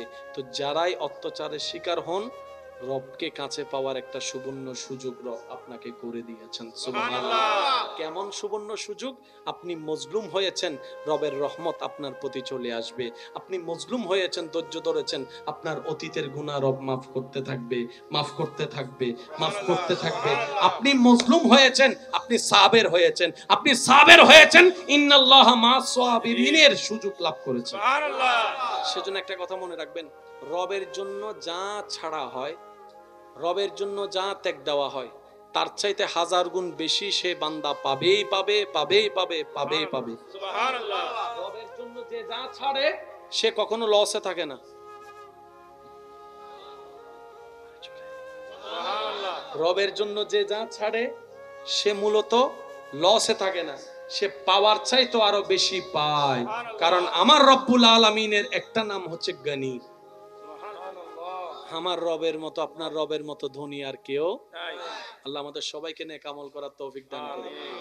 আল্লাহ তাআলার বড্ড পছন্দের একটা কাজ সৃষ্টির প্রতি দয়া করা, সৃষ্টিকে ভালোবাসা। পারবো ইনশাআল্লাহ? আরো জোরে বলি পারবো ইনশাআল্লাহ। আমরা ক্ষমা করব কাকে খুশি করার জন্য? আল্লাহকে। এখন কেউ যদি আইসা বলে ও তুই তো ডরাই গেছস, আছে না কিছু কান ভরা দৈন্যে, তুই তো ডরাই গেছস, তোর জায়গায় আমি হলে তারে মামলা দিয়ে জেলের ভাত খাওয়াইতাম। আইসা কান ভরা ঠিকই দেয়, কিন্তু আপনি যদি মামলা করেন আপনাকে একদিনও মামলা চালানোর টাকা দিবে না সে। কিছু মানুষ আছে আপনাকে নিয়ে অনেক কথা বলে, কিন্তু আপনি যদি একবেলা উপবাস থাকেন আপনার ঘরে খাবার আছে না নাই সেটা জিজ্ঞেসও করবে না। সেজন্য সর্বদা নিয়ত মন রাখবেন নবীর প্রেম দিয়ে সাজিয়ে অন্তরকে রবের দিকে। আমার রব খুশি, আমি খুশি। তো মাঝে মধ্যে রবের দরবারে যখন ফরিয়াদ করবেন, যদি সুযোগ হয় একটা ফরিয়াদ করবেন। জানি না আমি বোঝাতে পারবো কিনা আপনাদেরকে। রবের দরবারে যখনই ফরিয়াদ করবেন, সমস্ত দোয়ার ভিতরে একটা দোয়া করবেন, ইয়া রব, ও আমার আল্লাহ, আমি তোমার কাছে তোমাকে চাই।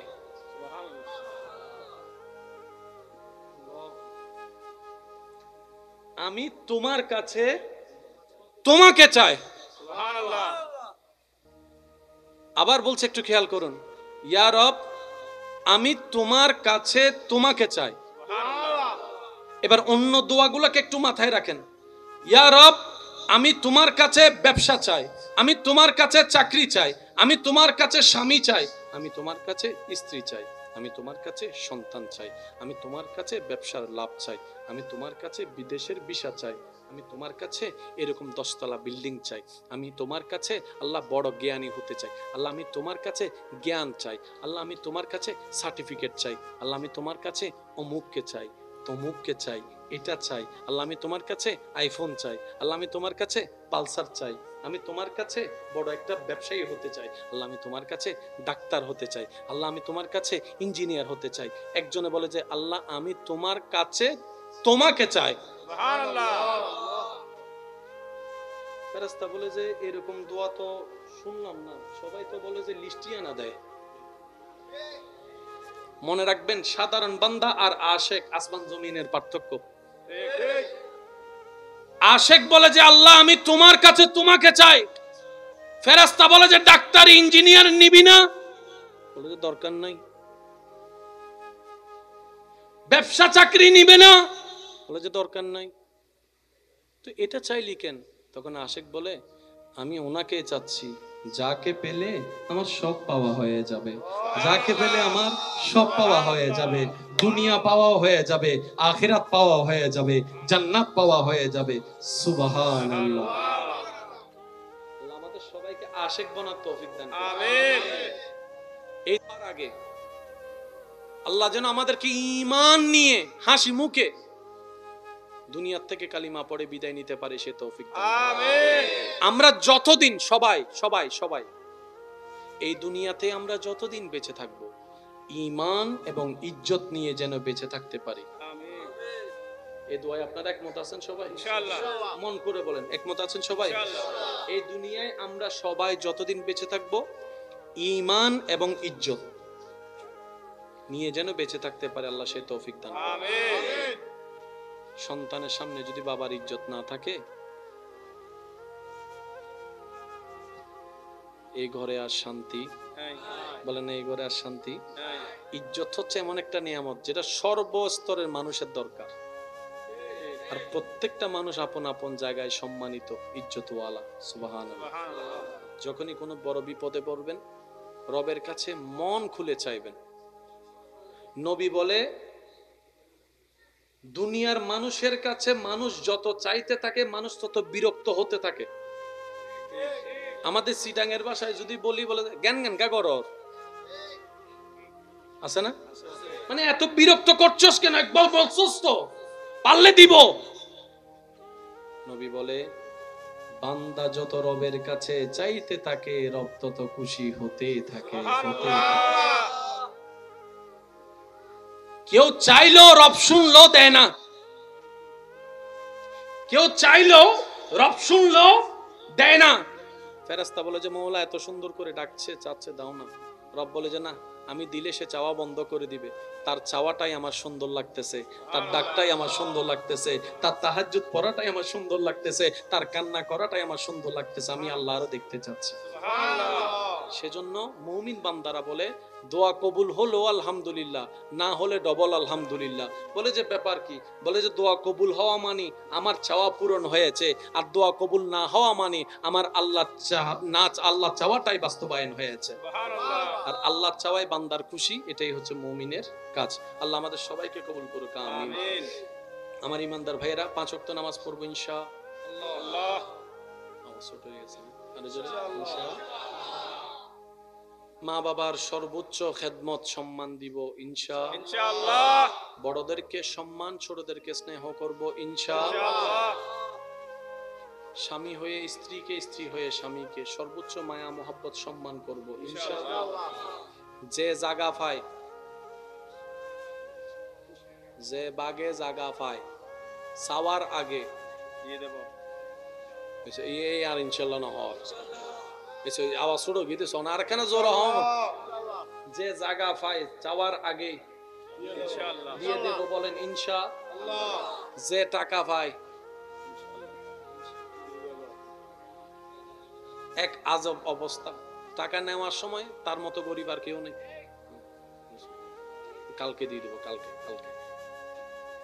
আর যখন সে পাওনা টাকা সে চাইতে যায়, তখন তাকে উল্টা আরো ভিক্ষুক হয়ে যেতে হয়।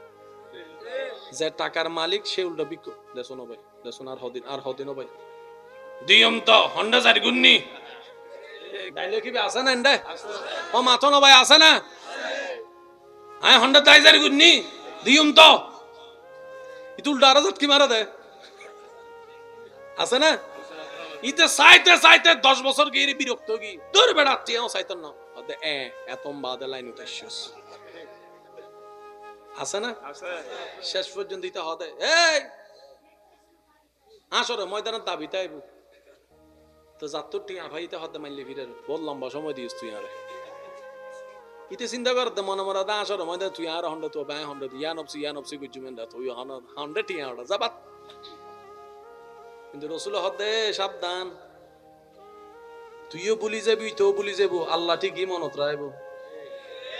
কারণ বান্দাইবে বুট করে হই ফেলে দেখি হাসরের ময়দানত দাবিতে আইব, আর হাসরের ময়দানে আল্লাহ বিচার করিব, আল্লাহ হবে তুই বলি যাইলে আমি মনত করে দে এই তুই টিয়া বাদিতে তুই ল ডাক।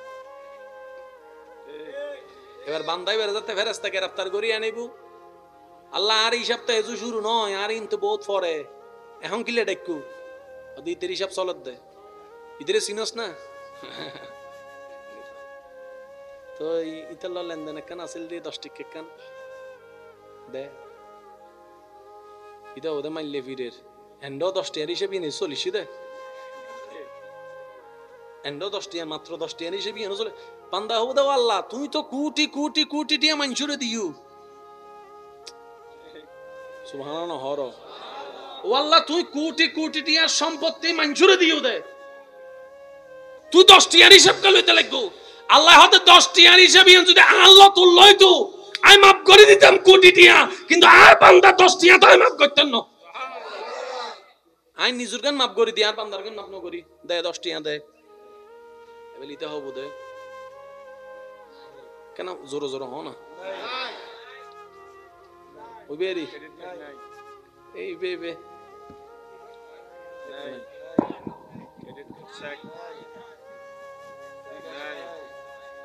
আল্লাহ কেনে দিতাম 10 টিয়া কেনে দিতাম আল্লাহ দিন আই না জানে তোরা তোরা বুঝ এবার লিতে যাই রে হতে ভাইয়ে শুনু বুঝে পানলার কথা ইয়া উইতে যায় 10 টিয়া ফাইতো উইতে যায় ভাইয়ে মাফ করে দিয়েছে না এটা হবে না তোরা হইলাম না আসলে ময়দানে লই আমি বুঝি না বাড়িতে আসলে ইয়ান যাত্রা বড় লম্বা হয়ে যাব কাহিনী মাথা না ভাই তবে এন্ডা তো 10 টিয়া নাই এটিএম কার্ডও নাই বিকাশ কি নগদ টগদ ফগদ কিচ্ছু নাই এখন কেন করতাম আই না জানি 10 টিয়া তুই আরে কেন বুঝ দিবি দে তুই তো হবে চাকা হাস গো না তো কিছু নাই গিয়া আছে ওই 30 রোজা আছে উন লবিনি মাফ করিবি নি হ 30 দিয়া দিও রোজা দিও মাফ করি দে। ইতে হবো ঠিক আছে, তুই ৩০ দেয় নি, 2 টিয়া মাফ করছু। কারণ হাসরের ময়দানে কি টিয়া দরহান না সব দরহাত? ইয়া ফিরি ফিরি ৩০ রোজা সব যোগ করতেছ আল্লাহ কেন বাঁচার? সুবহানাল্লাহ। ইতে হবো তো মাইলে ফিরে লেনদেন তার জীবন ন করি। হারান আদালত দিলে গোস হইলে গোস সাবাই হইলে কিছু করিতে তেমন তো গোস কামুল হাকিমিন চাইতে কি বিচারক তুই তো হবো যাচ্ছে ঠিক আছে। আমি তখন টাকা থুজি হলত ফললে তো বাগো মেয়েও হম পরে বুঝছো না মাথায় ঠিক না? তুই তো হবো যাচ্ছে ঠিক আছে, ল ৩০ ল 2 টিয়া মাফ কর, বাকি আছে হতো তুই তো হবো বাদ্দা তুই দুও অজ আছে হবো দুও অসলো আরে মাফ করি দে 8 টিয়া। কারণ দুও অজ করতে তো 14 লাখ টাকা কি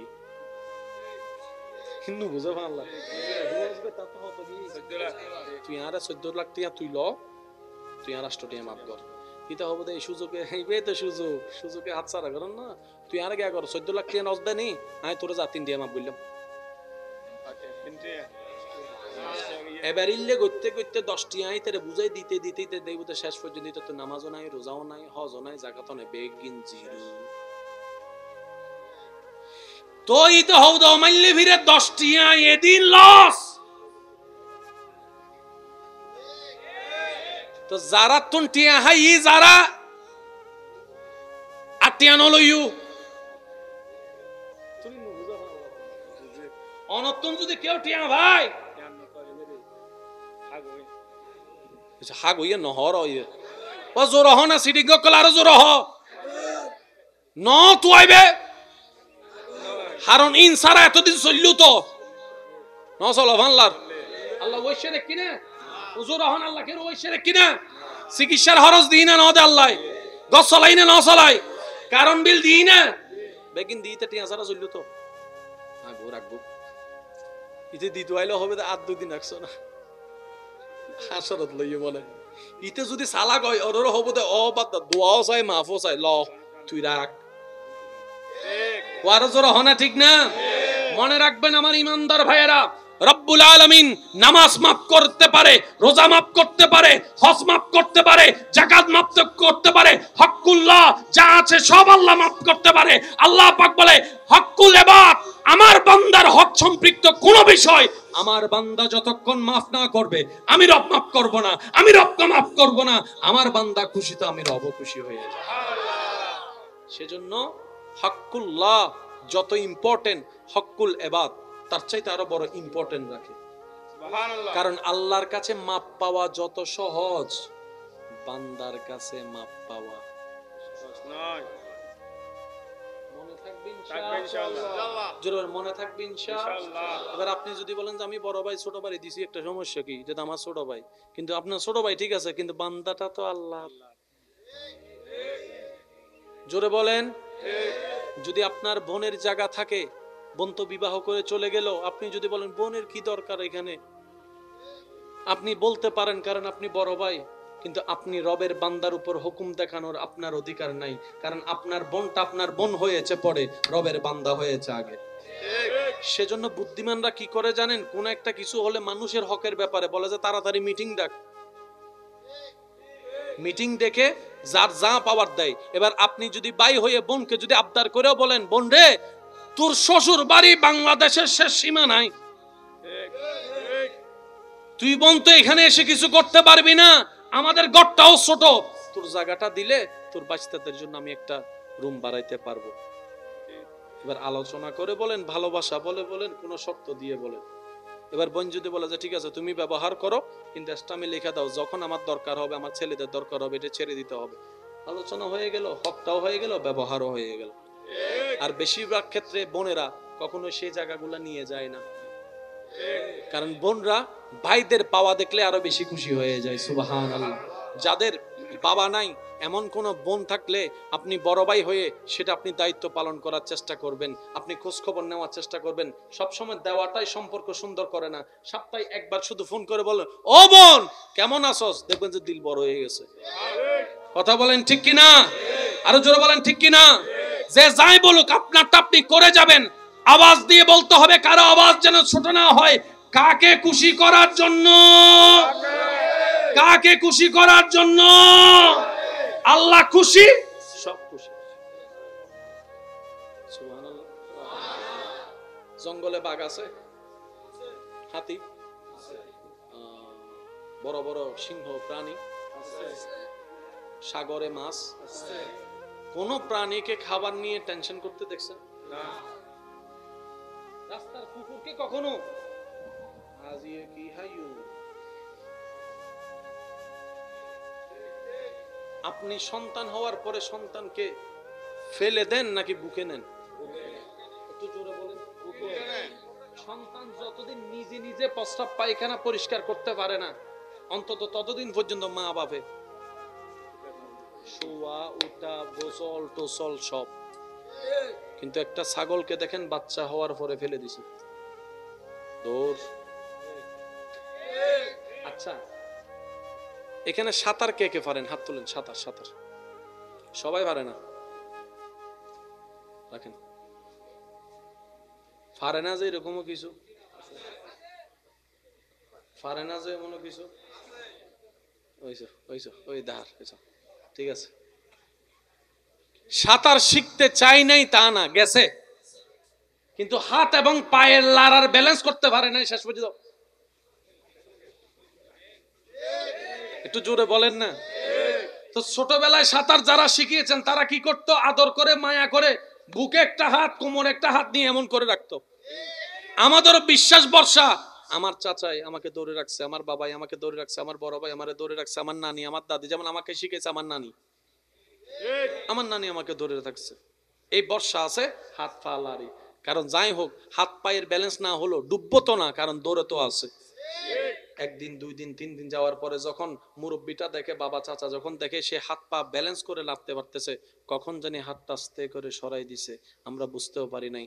আমাদের বিশ্বাস হচ্ছে দৌড়ে তো আছে, দৌড়ে তো আছে, উনি হাত ছেড়ে দিছে। কিছুক্ষণ পরে যখন দেখতেছি উনি ওখানে দাঁড়ায় আছে, আমি এখানে চলে আসছি, যখনই বুঝতে পারছি যে হাত নাই, তখনই দেখবেন যে ডুবে যাওয়া শুরু। আমি একটু জিনিসটা আপনাদের খেদমতে আরজ করতে চাচ্ছি, একটু খেয়াল করবেন। হাত কিন্তু 2 মিনিট আগেও ছিল না, ডুবি নাই। হাত কিন্তু নানির হাত 2 মিনিট আগেও ছিল না, কিন্তু ডুবি নাই। কিন্তু যখনই ব্রেনে বুঝতে পেরেছি নানির হাত নাই, তখনই ডুবা শুরু। ওই বিশ্বাস এমন একটা বড় জিনিস। আপনি যখন বিশ্বাস করবেন আমার আল্লাহ আমার সাথে আছে, তার মানে আছে। আপনি যখন বিশ্বাস করবেন আমার এই কঠিন মুহূর্তে আমার কেউ সাপোর্ট দেনেওয়ালা নাই, আমার রব আমার সাথে আছে, আমার রব আমাকে সাহায্য করবে, আপনার সেই বিশ্বাসে আপনার কাছে সাহায্য আসবেই আসবে। বিশ্বাস বড় জিনিস। তো সাঁতার যারা জানেন তারা ডুবে যাওয়ার তেমন টেনশন বলেন না। নদীতে যান আর সাগরে যান, কথা বলেন ঠিক কিনা? এখানে একটা নিয়ম জেনে রাখা দরকার, নদীতে সাগরে স্রোতের বিপরীতে পানির সাথে যুদ্ধ করে যারাই সাঁতরাতে চায় তারাই বেশিরভাগ ডুবে যায়। তো তখন বুদ্ধিমানের কাজ কি? বলে যে তুই সাঁতরাইলে অত কুল কিনারা খুঁজে পাবি না, সাঁতরানোর দরকার নেই, কারণ কিছুক্ষণ পরে তুই টায়ার্ড হয়ে যাবি। তো টায়ার্ড হলে তোর ব্রেন অকেজো হওয়া শুরু করবে, তোর শরীর পানির সাথে যুদ্ধ করে পারবে না। তো একটা বুদ্ধিমানের কাজ কর, সেটা কি? মরা মাইনছ না নাত ফা সারি দে, পানি এজিকে লই যায়। কথা বলেন ঠিক কিনা? তুমি যখন হাত পা ছেড়ে দিবা পানির সাথে, যা তোর সাথে আমি সরি, পানি তোর সাথে আমি সরি, তোর সাথে সাঁতরানো মানে যুদ্ধ করা, আমি করব না, সরি, যা তুই আমার যা করবি তা কর। তখন সেই পানিটা আস্তে আস্তে আপনাকে কোনো না কোনো দিকে একটা স্থির করাই দিবে। সব তো রবেরই ইচ্ছা হয়। আর একটু জোরে বলা যাবে? এখানে এখানে যতগুলা মানুষ আছে জীবনে কোনো না কোনো সময় বড় একটা বিপদে, টাকার বিপদে পড়ছে, যে এরকম অনেক মানুষ এখানে আছে। একটু আওয়াজ দেন না ভাইয়া। খুব ইমার্জেন্সি টাকার দরকার, অনেক টাকা দরকার, সেই টাকা পকেটে নাই, এরকম অনেক মানুষ এখানে আছে। ওই দিনটা কি এখনো আছে? ওই সমস্যা এখনো আছে? আমি যদি আপনাকে প্রশ্ন করি এটা সমাধান করলেন কিভাবে, তখন আমার ভাই বলবে যে কেমনে না কেমনে হয়ে গেলে। রব বলে যে কেমনে না কেমনে নয়, যখনও তোর সাথে তোর কেউ ছিল না, আত্মীয় স্বজন, আমি রবের রহমত তোর দিকে তাকাইছিলাম বলে তুই। তো যেখানে আমাদের একজন রব আছে যিনি রব্বুল আলামিন, যেখানে আমাদের একজন নবী আছে নবী রাহমাতুল লিল আলামিন। আর আমাদের টেনশন করার তো দরকার নাই, টেনশনের ওষুধ খাওয়ারও দরকার নাই। ওয়া তুইজ্জু মান তাশা ওয়া তুযিল্লু মান তাশা, সবই তো রবের হাতে।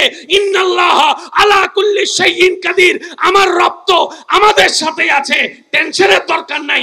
ঈমান ভক্তি বিশ্বাস নিয়ে চলতে পারলে আমাদের জয় সুনিশ্চিত হয়ে যাবে। আল্লাহ আমাদের সবাইকে কবুল করুক, আমিন। দাঁড়াই আমরা চলেন নবীকে সালাম।